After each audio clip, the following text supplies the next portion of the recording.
Assalamualaikum warahmatullahi wabarakatuh. Alhamdulillah, nahmadullah wa nashkuruh wa nasta'inuh wa nastaghfiruh. Alhamdulillah, kita panjatkan puji dan syukur kehadirat Allah Subhanahu wa taala yang telah mempertemukan kita pada pagi ini. Insya Allah kita akan lanjutkan bahasan surat At-Tin ayat 4 dan 5. Betul ya, listrik.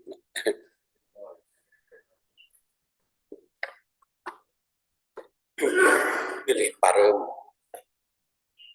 Surat At-Tin ayat 4 dan 5 yang judulnya Jaga Ahsanit Taqwim dan Cegah Pikun. Karena ayat sebelumnya laqad khalaqnal insana fi ahsani taqwim summa radadnahu asfala safilin. Makanya sekarang kita melanjutkan bahasannya bagaimana supaya kita tetap ahsani taqwim dan bebas dari asfala safilin itu. Maka berikutnya adalah langkahnya, yaitu dengan illal ladina amanu wa amilus solihat falahum ajrun ghairu mamnun. Oh belum ya, jaga ahsani taqwim, cegah asfala safilin, bukan illal ladina amanu, masih belum. Laqad khalaqnal insana fi ahsani taqwim summa radadnahu asfala safilin. Jadi membahas dulu, kita harus diperintahkan oleh Allah Subhanahu wa taala agar menjaga kita di dalam hidup, khususnya yang kita kaji adalah dalam keluarga, harus menjaga keutuhan ahsani taqwim dan bersih dari asfala safilin. Laqad khalaqnal insana fi ahsani taqwim summa radadnahu asfala safilin. Langkahnya ayat berikutnya, yaitu ayat ke-7. Illal ladina amanu wa amilus solihat falahum ajrun ghairu mamnun. Kemudian fama yukadzibuka ba'du biddin alaihissallahu bi ahkamil hakimin. Itu langkahnya. Kalau sekarang mah perintahnya agar kita menjaga diri sebagai ahsani taqwim dan membebaskan diri dari asfala safilin. Sungguhnya kami telah menciptakan manusia dalam bentuk yang sebaik-baiknya.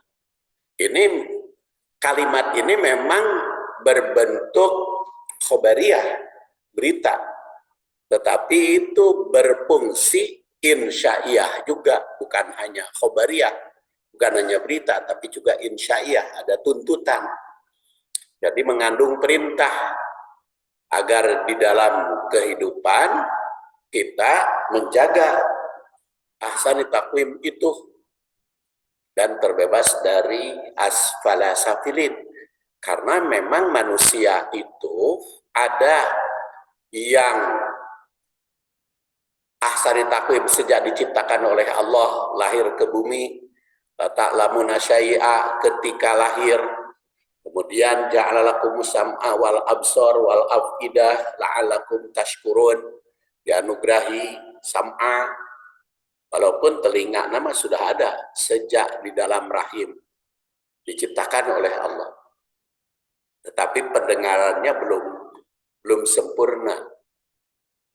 Itu sam'a wal absar, matanya sudah ada sejak dalam rahim, tapi melihat dengan seksamanya belum. Kemudian juga al-afidah, al-afidah itu jamak dari fuad. Kalau Said Qutb mengartikannya al-qulub wal uqul. Fuad itu al-qulub, afidah itu al-qulub wal uqul. Said Qutb. Tetapi qulub wal uqulnya sudah ada, sudah dalam rahim, tetapi kesempurnaannya itu diperintahkan langkah selanjutnya yang kita capai. Ini juga merupakan berita ahsani takwimnya banyak, kesempurnaan lengkapnya, tapi ada manusia juga yang tidak selamanya ahsani takwim, tapi terjerumus kepada asfala safilin. Kita lihat sekarang tanasub ayat ini. Awal surat At-Tin, Wat-Tin, Wa-Zaitun, Wa-Turi Sinin, wa hadzal baladil amin. Ya, kita bahas 2 kali pertemuannya. Pertama Wat-Tin, Wa-Zaitun, kemudian yang kedua Wa-Turi Sinin, wa hadzal baladil amin, yang ditinjau dari sudut keluarga, fikih keluarga. Wat-Tin, Wa-Zaitun itu nutrisi konsumsi, karena tin dan zaitun itu kan untuk dikonsumsi, diciptakan oleh Allah Subhanahu wa Ta'ala. Sedangkan Wa-Turi Sinin wa hadzal baladil amin itu nutrisi rekreasi, nutrisi rihlah. Makanya jangan lupa nutrisi konsumsi harus seimbang antara yang mengandung garam, yang mengandung gula, ya, yang glukosa, yang garam, itu harus seimbang. Wat-Tin wa zaitun.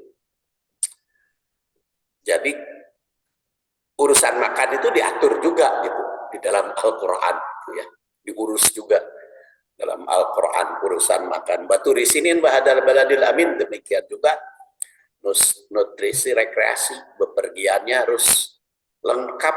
Makanya olahraga itu harus turun naik.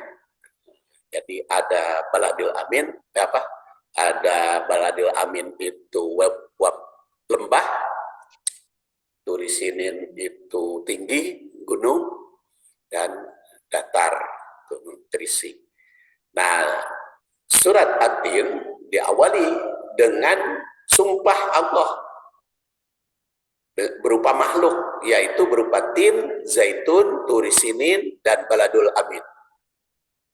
Maka ayat berikutnya sebagai jawab sumpah itu, demi tin, demi zaitun, demi turi sinin, demi hadzal baladil amin. Nah, maka jawaban sumpahnya adalah laqad khalaqnal insana fi ahsani taqwim summa radadnahu asfala safilin.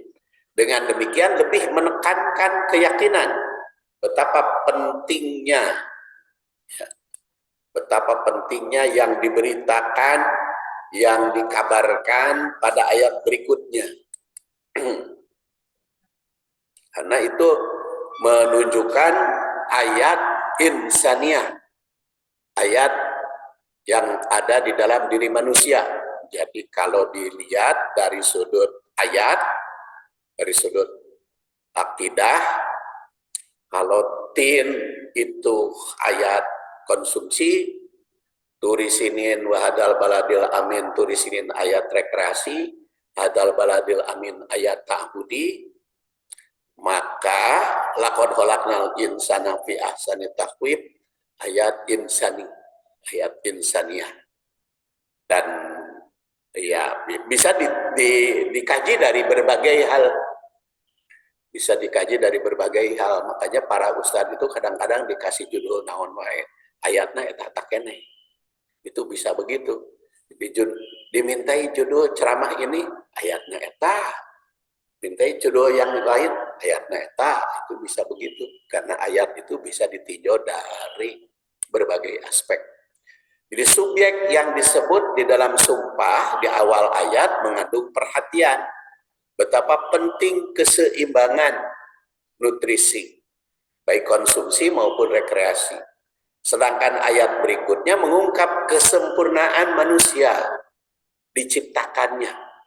Jadi kalau tadi kesempurnaan fasilitas yang disediakan oleh Allah Subhanahu wa Ta'ala untuk hidup berkeluarga, khususnya yang kita kaji, kalau sekarang adalah kesempurnaan si personil manusia itu sendiri. Jadi ayat berikutnya mengungkap kesempurnaan manusia diciptakan. Dengan demikian, kesempurnaan tubuh manusia itu berkaitan erat dengan keseimbangan nutrisi. Jadi seperti tadi saya katakan di dalam surat An-Nahl, ya. Dalam surat An-Nahl itu kan dikemukakan ayat-ayat sebelumnya. Jadi tadi wallahu akhrajakum min butuni ummahatikum la ta'lamuna syai'a. Kemudian juga di ayat-ayat yang lain tercantum ketika dilahirkan la ta'lamuna syai'a, tapi itu sudah ahsani takwim. Ketika lahir juga.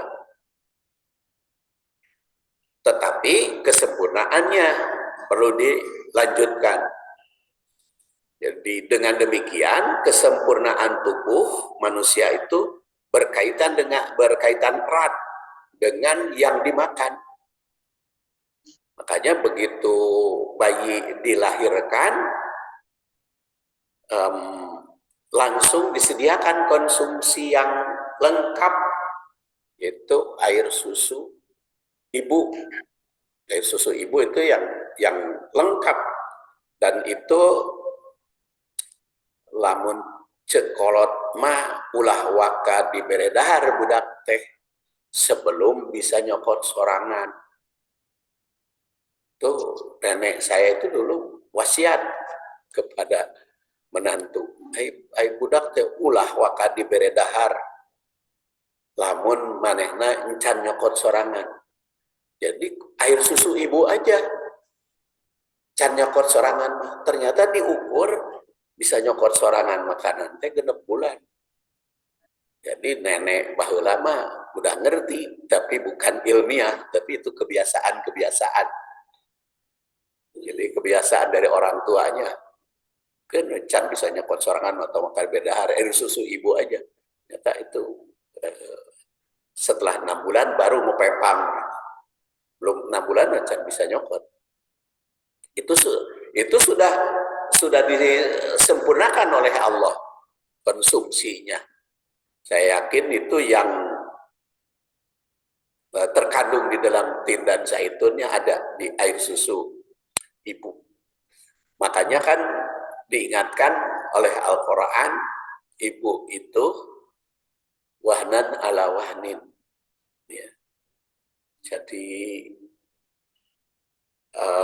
Allah Subhanahu wa Ta'ala mewasiatkan agar kita yang sudah tua ingat kepada ibu baheula sedang mengandung dan menyusui, dan di situ ibu itu wahnan ala wahnin, semakin lemah, semakin berat menyusui itu. Maka kita harus bersyukur kepada mereka, pada Allah dan kepada orang tua, karena memang di dalam surat Luqman diperintahkan begitu. Niskurli wali walidai, bersyukur kepadaku dan kepada orang tuaku. Bersyukurnya itu bagaimana? Ya berbuat baik kepada orang tua itu, ingat seperti ibu mengurus kita wahnan ala wahnin. Lemah, dalam keadaan lemah, berat, semakin berat, tetapi tidak ada pamrih. Kita juga sekarang sudah tua harus berbuat baik kepada ibu itu seperti itu. Seperti kita ketika kecil kan, kamarobayani sobiro. Ibu itu ngurus kita, anak dulu, wahnan ala wahnin, lelah, capek, tapi tanpa pamrih. Terus saja diurus. Kita juga kalau sekarang punya orang tua, begitu nyapekeun ulah pamrih. Terus saja. Seperti mereka kepada kita. Nah, itu. Dan kesempurnaan diberikan oleh Allah Subhanahu wa Ta'ala di air susu ibu. Kaitan yang ketiga, setelah sumpah dengan makhluk yang berkaitan dengan konsumsi serta rekreasi, maka ayat berikutnya bicara manusia di masa tua. Manusia di masa tua. Jadi ketika lahir diurus oleh yang kuat seperti ayah dan ibu, utamanya ibu yang mengurus anaknya. Nah, ketika masa tua, kita yang jadi ayah dan ibu. Dengan demikian, apa yang dikonsumsi di masa muda yang lalu berkaitan erat dengan hidup di masa tua. Ya, jadi apa yang dimakan di masa muda dikonsumsi, maka itu berkaitan dengan kehidupan masa tua. Jadi kan sekarang hidup masa tua itu kesehatannya seperti apa? Itu dipengaruhi oleh ketika masa muda yang dimakan oleh kita itu apa? Makanya kata dokter Mam, lamun baheulana seneng garam, maka di masa tua darah tinggi. Kalau di masa mudanya seneng gula, maka di masa tua gulanya tinggi, bisa diabetes. Jadi itu masa muda itu berpengaruh kepada kehidupan masa tua. Oleh karena itu, di sini ditandaskan sumarodatna waswasapilin. Ada di masa tua itu yang asfala sapilin, yang jatuh kepada asfala sapilin. Asfala sapilin itu seperti apa? Baik di dunia ataupun di akhirat, ataupun ada juga yang dunia akhirat. Pada minggu terakhir, minggu kelima, saya kebetulan tugas ngisi ceramah subuhnya di Cisaat, ya, minggu kelima, karena kalau minggu 1, 2, 3, 4 kan saya isi di dekat, kalau minggu kelima biasanya ikuti undangan. Sudah di Cisaat, ya, rumahnya Profesor Munawar. Saya kuliah subuh di situ. Kemudian malamnya si Pak Profesor Munawar itu yang ceramah. Dia hasil penelitian menemukan di Bandung ini tahun 2022 hasil penelitian itu ditemukan ada 6 orang yang biasanya orang-orang itu rajin ibadah tapi meninggalnya bunuh diri. Itu dia temukan 6 orang di masa tuanya itu bunuh diri. Kenapa? Karena itu diselidikinya karena menderita penyakit berat. Penyakit berat yang mungkin sudah tidak kurang mendapat peduli gitu. Dari anak, dari keturunan, dari keluarganya kurang mendapat peduli sehingga akhirnya ingin segera mati. Gitu. Padahal itu sebelum-sebelumnya dianggap gitu ya. Dianggap oleh masyarakat itu akhlaknya bagus. Itu kadang-kadang karena kurang memelihara diri. Makanya sejak masa muda ngurus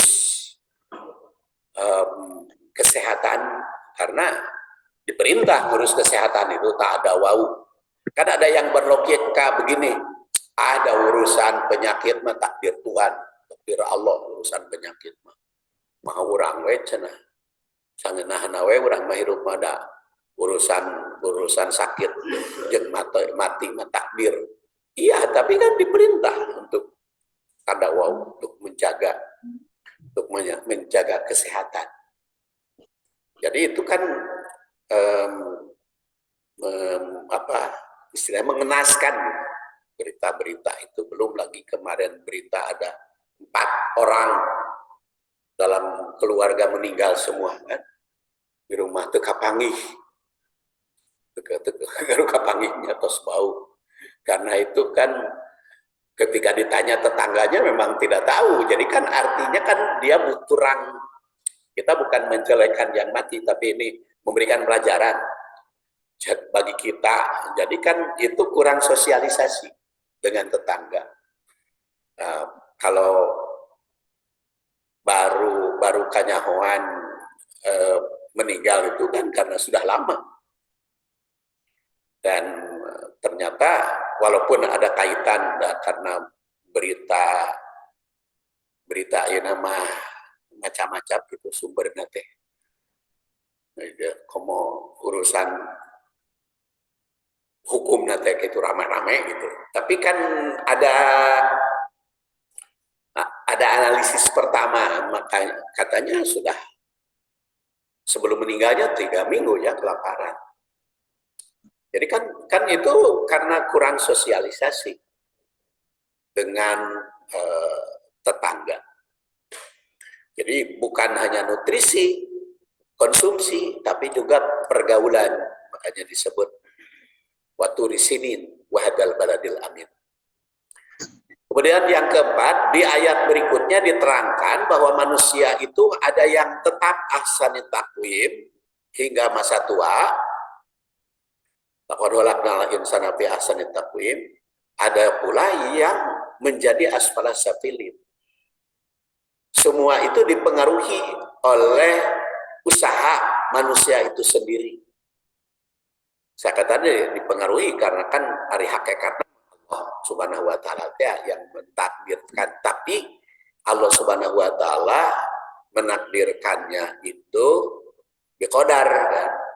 Jadi menciptakan manusia, menciptakan alam semesta, Allah itu biqadar dengan ukuran yang ia ciptakan sendiri. Jadi tetap aja dikaitkan harus ada usaha analisisnya. Jadi semua itu dipengaruhi oleh usaha. Oleh karena itu diperlukan pencegahan asfalas safilin itu. Harus kita cegah. Makanya tadi saya katakan khobariyah ini tetapi insya Allah ada tuntutan. Sehingga ahsanit taqwim itu harus kita jaga sepanjang masa. Sampai tua tetap ahsanit taqwim. 5. Jika pada ayat sebelumnya ayat kauniyah dijadikan subjek sumpah, maka ayat berikutnya bicara tentang manusia sebagai ayat insaniyah. Jadi sekarang kita kenal dalam surat At-Tin ini ada ayat kauniyah, ada ayat qauliyah, karena di situ hadal baladil amin mengandung Mekah juga sebagai sumber Al-Quran, dan sekarang ayat insaniyah, kemanusiaan. Dirangkaikan dengan pedoman hidup berdasar aturan ayat qauliyah, syariah. Oleh karena itu, ayat yang mesti dipelajari terdiri dari ayat qauliyah, ayat kauniyah, dan ayat insaniyah. Sekarang kita lihatlah tarikh ayat. Diriwayatkan dari Ibnu Abbas yang lahir 3 tahun sebelum hijrah dan wafat tahun 68 Hijriah, sebagaimana dikutip At-Tabari yang wafat 310. Pada zaman Rasul itu terdapat orang yang mengalami usia tua dalam keadaan pikun. Jadi di masa tuanya itu pikun, lemah, sehingga akalnya lemah, pola berpikirnya. Dan kan pikun itu macam-macam ya. Pikun itu macam-macam. Ada pikun mungkin salah satu anggota tubuh pikunnya lemah. Saya termasuk pikun dalam kaki karena tidak bisa tasahud awal sebagai masa mestinya, tasahud akhir. Tasahud akhir itu ibu jari kan ibu jari kaki itu kan nikel gitu. Jadi ibu jari itu kalau tasahud akhir maupun tasahud awal. Jadi ibu jari kaki itu begitu. Saya pikun itu ibu jarinya nggak bisa, kalau dikitukan deh nggak kuat, beberapa detik saja pegel. Padahal dulu nama bisa. Nah itu salah satu contoh pikun di ibu jari karena tabrakan naik motor dulu. Jadi karasana ayeuna. Nah itu pikun. Jadi manusia itu pikunnya macam-macam. Ada mungkin mata saya kan harus pakai kacamata. Kalau tidak pakai kacamata, awas, itu pikun.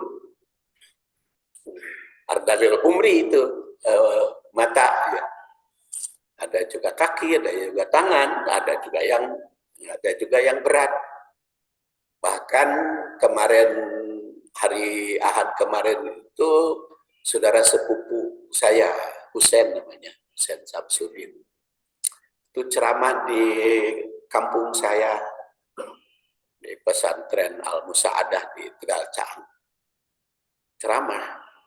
Sedang ceramah asik gitu, leng ngebleng berceramah. Bohong aja katanya. Jadi sehingga ngahulang deh, sedang ceramah. Ngahulang jadi sehingga dia nanya apa? Naon tadi jangan cari takut naon. Bohong. Nah itu kadang-kadang ada. Jadi kepikunan itu macam-macam. Ya di zaman sahabat ada. Nah orang tersebut mengalami kelemahan kebetulan di dalam historisnya baik fisik maupun non fisik. Nah sahabat bertanya kepada Rasul menanyakan nasib orang tersebut. Bagaimana itu teh ya Rasulullah, kok ada yang seperti itu di masa tua? Maka tidak lama kemudian turun summa rodatna asfala safilin. Jadi ayat ini turun berkaitan dengan asfala safilin. Jadi dikembalikan kepada asfala safilin. Asfala safilin itu macam-macam. Seperti tadi saya katakan ada yang kaki, ada yang ibu jari saja. Ya. Saya juga itu ibu jari itu bisa nikel sedang tasawuf itu sejak tahun 2017. Jadi kalau 2017 sudah 5 tahun. Berarti ketika saya usia 65 ya. Karena sekarang kan kelahiran saya kan kebetulan bagus itu kata orang tua. Tanggal hari Senin 12 Rabiul Awal tahun 74. Tahun 74 Hijriah. 1374. Hijriah. Jadi pas 70 tahun sekarang. Jadi ketika 65 dari situ sudah 5 tahun saya hararesek. Sumarodatnahu asfala safilin. Tapi seperti tadi saya katakan ada sebab. Sebabnya itu dulu tabrakan nikel itu. Nah maka secara historis ayat 4 dan 5 itu menggambarkan bahwa pada dasarnya manusia itu ada yang tetap sempurna, terjaga sampai tua, tidak terganggu. Ada juga yang menurun kesehatannya sehingga terjadi kepikunan. Sekarang kita lihat tafsir. Laqad khalaqnal insana fi ahsani taqwim. Seperti telah dijelaskan di atas, penegasan penciptaan manusia itu diawali dengan sumpah. Dengan demikian betapa pentingnya manusia mengenal dirinya berdasar informasi yang didapatkan dari ayat-ayat ilahi. Kalau pada surat Al-Balad Allah Subhanahu wa taala bersumpah dengan negeri Mekah, ladil aminnya, untuk menegaskan bahwa manusia suka susah payah, maka pada ayat ini menegaskan bahwa manusia itu diciptakan dalam sebaik-baik bentuk. Jadi ada yang menerangkan setelah sumpah Allah dengan kota Mekah itu dalam surat Al-Balad menegaskan bahwa manusia hidupnya susah payah. Tapi kalau ini setelah sumpah dengan Mekah, baladil amin, manusia itu baik diciptakannya. Allah Subhanahu wa taala dengan laqad khalaqnal insana fi ahsani taqwim mengingatkan bahwa manusia pada awalnya ya sebagai makhluk termulia, tertinggi derajat, terlengkap fasilitas yang disediakan serta terbagus dalam penampilan baik jasmani maupun rohani, baik fisik maupun psikis. Itu sempurna semuanya, walaupun ada yang tidak stabil semuanya, ada yang kurang, ada yang umpamanya ada yang tunanetra, tetapi kan dia walaupun matanya tidak melihat, tetapi penglihatan lain kan ada. Jadi penglihatan mata hatinya ada. Walaupun dia pemanya bisu, tidak bisa bicara, tapi dia bisa berisyarat. Walaupun dia tuli, tidak mendengar telinganya, tetapi dia bisa berkomunikasi dengan cara lain. Jadi kesempurnaan nama tetap ada. Ibnu Arabi berpendapat bahwa ahsani taqwim karena memiliki sifat uluhiyah. Kata Ibnu Arabi. Kenapa disebut ahsani taqwim? Karena dia punya sifat uluhiyah. Uluhiyah itu sifat ketuhanan. Dia manusia itu hayat, hidup. Allah kan maha hidup, aliman, tahu, berilmu, qadiran, berkuasa.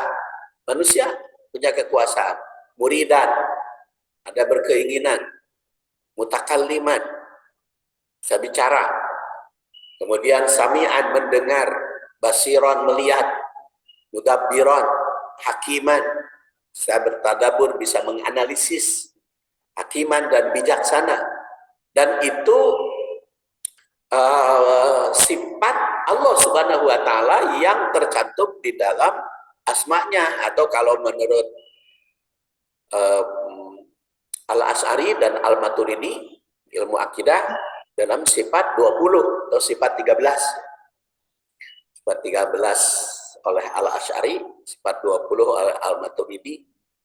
Sehingga dulu kan kita diajarkan kalau akidah itu 50 sifat. Terus dikenal, diajarkan ya dalam kitab Tijan itu. Tijan itu dulu 50 sifat diajarkan. Itu 20 sifat Allah yang wajib, 20 sifat Allah yang mustahil, 4 bagi Rasul yang wajib dan 4 yang mustahil dan 1 yang jaiz. Nah itu 50. Jadi kata Ibnu Arabi, manusia itu kenapa disebut ahsani taqwim? Karena memiliki sifat ketuhanan. Hayyan, aliman, khabiran, muridan, walaupun tidak sama dengan Allah, tetapi sifat itu ada. Yang sempurna mah Allah itu tidak ada yang sama dengan siapapun, tapi itu ada diberikan oleh Allah kepada manusia. Dan Abu Bakar Thohir itu berpendapat bahwa kesempurnaan manusia terletak pada kemampuan berakal, memutuskan suatu perkara. Jadi walaupun hewan itu punya otak, tapi tidak berakal. Yang berakal itu hanya manusia. Karena punya afidah itu. Afidah yang kata Said Qutb, afidah itu al-qalb, al-qulub, wal-ukul. Jadi ada hati nurani, sehingga kita kan biasanya berpikir teh kadianya, karena kepala. Berpikir teh ke nunjuk kepala. Tapi kan sumbernya itu dari qalb. Jadi kesatuan antara qalb dan ukul itu aqidah. Jadi, makanya di sini kesempurnaan manusia terletak pada kemampuan berakal, memutuskan suatu perkara, menyelesaikan persoalan, membedakan mana yang benar, mana yang salah, berpendirian teguh, memiliki fisik yang lengkap seperti tangan, kaki, dan anggota tubuh lainnya yang digunakan sesuai fungsi. Nah, manusia ketika dilahirkan memang tidak mempunyai pengetahuan, la ta'lamuna syai'a, tapi bukan berarti kosong, bukan bagaikan kertas putih yang dikemukakan John Locke, bukan berarti kosong, tapi punya potensi seperti fitrah yang dianugerahkan, yaitu seperti ada pendengaran, ada penglihatan, dan akal pikiran. Walaupun seperti tadi saya katakan, kalau alat nama sudah ada sejak di dalam lahir, sudah ada telinga, sudah ada mata, sudah ada hati. Tetapi kesempurnaannya ketika masih hidup. Dan kesempurnaan ketika masih hidup itu berkaitan pula dengan usaha. Wallahu akhrajakum min butuni ummahatikum la ta'lamuna syai'a wa ja'ala lakumus sam'a wal absar wal afidah la'allakum tashkurun. Allah yang mengeluarkan kamu dari perut ibumu, la ta'lamuna syai'a, ketika lahir tidak mempunyai ilmu, pengetahuan sedikit pun, kosong ilmunya. Tapi wa ja'ala lakumus sam'a, menjadikan sam'a, basar, absar, dan afidah. Kata Al-Baghawi yang wafat 561. Jadi wa ja'ala lakumus sam'a wal absar wal afidah teh bukan urutan itu teh, bukan mana heula, tapi tergantung kepada keadaan mereka. Sam'a apakah pendengaran dulu atau penglihatan dulu atau afidah dulu. Tetapi yang paling penting diajarkan oleh orang tua kepada pendengaran dulu. Karena kata Ibnu Abbas, iftahu sibyanakum bi kalimatillah. Mulailah bayi yang lahir itu diperdengarkan kalimat Allah. Itu riwayat Bukhari, tapi itu pendapat Ibnu Abbas. Ada hadis diriwayatkan oleh Tirmidzi, tapi kesahihannya diperdebatkan. Kalau menurut At-Tirmidzi hasan sahih, yaitu adana Rasulullah SAW, Rasul mengadankan cucunya Hasan dan Komad sebelah telinga kanan, Komad sebelah telinga sebelah kiri. Kalau menurut At-Tirmidzi hadis itu hasan sahih. Tapi kalau menurut At-Tirmidzi dan Al-Albani hadis itu dhaif. Sehingga di kalangan ulama berbeda, ya. Berbeda pendapat tentang hadis itu. Tapi Imam Ghazali itu menekankan yang lahir 450, menekankan seharusnya begitu bayi yang lahir itu diadani. Nah, itu berdasar kepada hadis ucapan Ibnu Abbas. Karena apa? Karena la ta'lamuna syai'a di sini wa ja'ala lakumus sam'a, pendengaran dulu, maka fungsi pendengaran begitu lahir teh harus dilatih dengan mendengarkan kalimat Allah.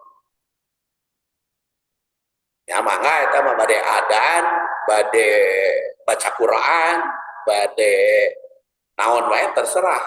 Tapi begitu bayi lahir teh kalimat thayyibah diperdengarkan.